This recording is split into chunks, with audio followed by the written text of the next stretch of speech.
Assalamualaikum warahmatullahi wabarakatuh.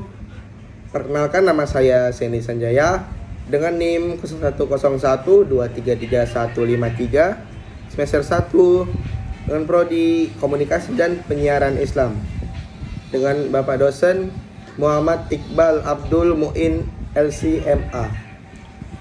Di video ini saya akan membawakan judul tentang terminologi hadis, kedudukan dan fungsi hadis beserta dalil-dalil yang menyertainya. Pertama, definisi hadis, sunnah, khobar, dan atsar. Makna hadis atau al-hadis secara bahasa adalah al-jadid atau yang baru, al-qarib atau yang dekat, dan al-khobar atau berita.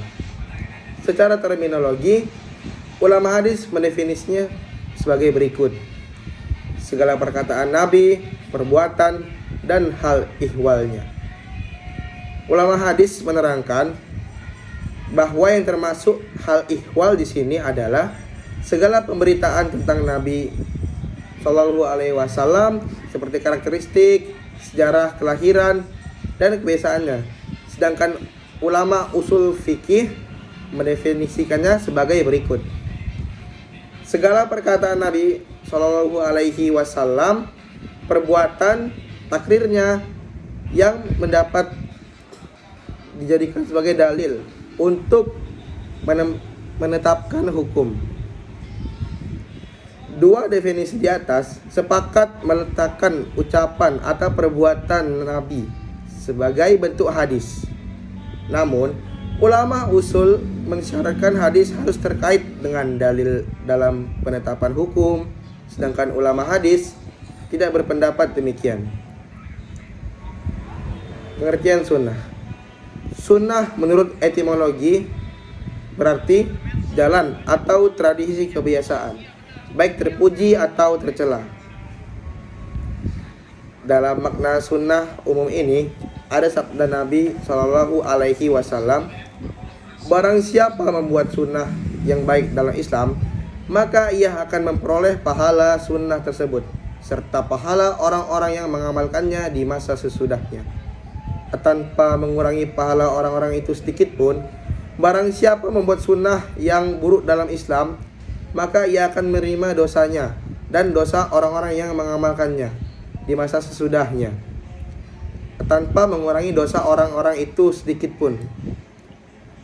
Sunnah menurut istilah muhaddisin atau ahli-ahli hadis ialah segala yang dinukilkan dari Nabi Shallallahu Alaihi Wasallam, baik berupa perkataan, perbuatan, maupun berupa takrir, pengajaran, sifat, kelakuan, perjalanan hidup, baik yang demikian itu sebelum Nabi Shallallahu Alaihi Wasallam dibangkitkan menjadi Rasul maupun sesudahnya. Oleh karena itu, sunnah Nabi bukan tentang cara makan beliau dengan 3 jari, makan korma, dan minum susu kambing atau memakai sorban, baju gamis dan celana panjang di atas mata kaki, atau berjenggot dan bercelak mata. Sunnah Nabi adalah nilai-nilai dalam yang termuat dan menjadi tujuan dari tradisi kebiasaan Nabi tersebut, yaitu hidup sederhana, sopan, makan makanan yang sehat, dan menjadi tujuan dari tradisi kebiasaan Nabi tersebut, dan tidak sombong serta bersikap serta berperilaku sesuai tradisi di mana seseorang hidup. Pengertian khobar dan atsar. Khobar menurut bahasa adalah berita yang disampaikan dari seseorang kepada seseorang. Menurut Ibnu Hajar al-Asqalani yang dikutip Asy-Syuti memandang bahwa istilah hadis sama artinya dengan khobar. Keduanya dapat dipakai untuk sesuatu yang marfu, mauquf, dan maqtu. Sedangkan istilah atsar oleh kebanyakan ulama diartikan sebagai sesuatu yang disandarkan kepada tabi'in. Namun sebagai ulama ada yang menyamakannya dengan hadis dan sunnah. Struktur dan unsur-unsur hadis. Hadis terdiri dari 3 unsur, yaitu sanad, matan, dan mukharrij. Pertama, sanad. Menurut bahasa, artinya sandaran atau sesuatu yang dijadikan sebagai sandaran. Sanad demikian karena suatu hadis bersandar kepadanya. 2. Matan. Kata matan menurut bahasa berarti tatanah yang tinggi dan keras. Ada pula yang mengartikan matan dengan arti kekerasan, kekuatan, dan kesangatan. Berikutnya, mukharrij. Kata mukharrij merupakan bentuk isim fa'il atau bentuk pelaku dari kata takhrij atau ikhraj yang dalam bahasa Arab artinya menampakkan, mengeluarkan, dan menarik.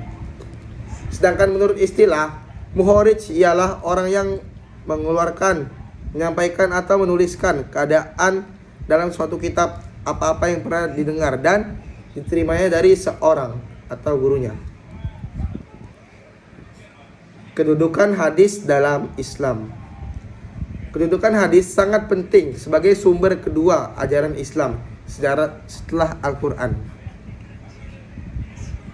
Al-Quran adalah kitab petunjuk utama atau hudan bagi umat manusia.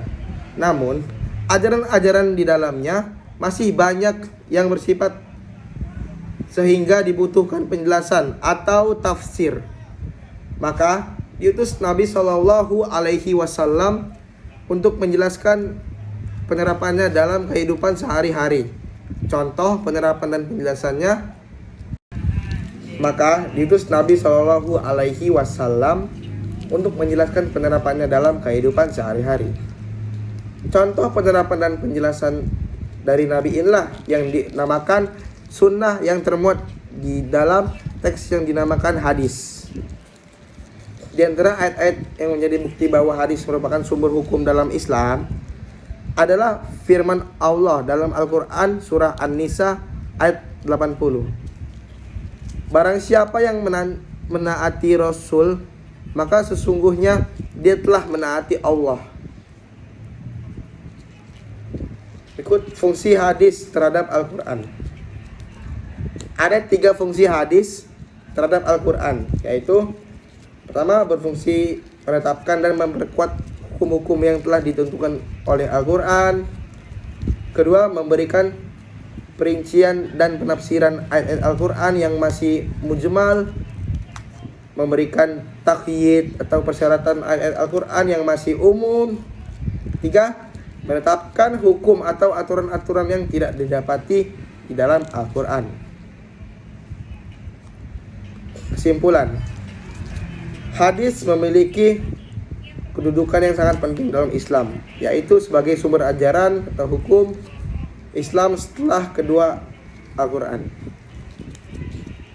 Kedua, fungsi hadis terhadap Al-Quran adalah sebagai penguat dan memperjelas apa-apa yang ada di dalam Al-Quran yang masih bersifat global atau mu'mal, dan merinci aturan dalam Al-Quran yang masih umum, serta menetapkan hukum baru yang tidak ada di dalam Al-Quran.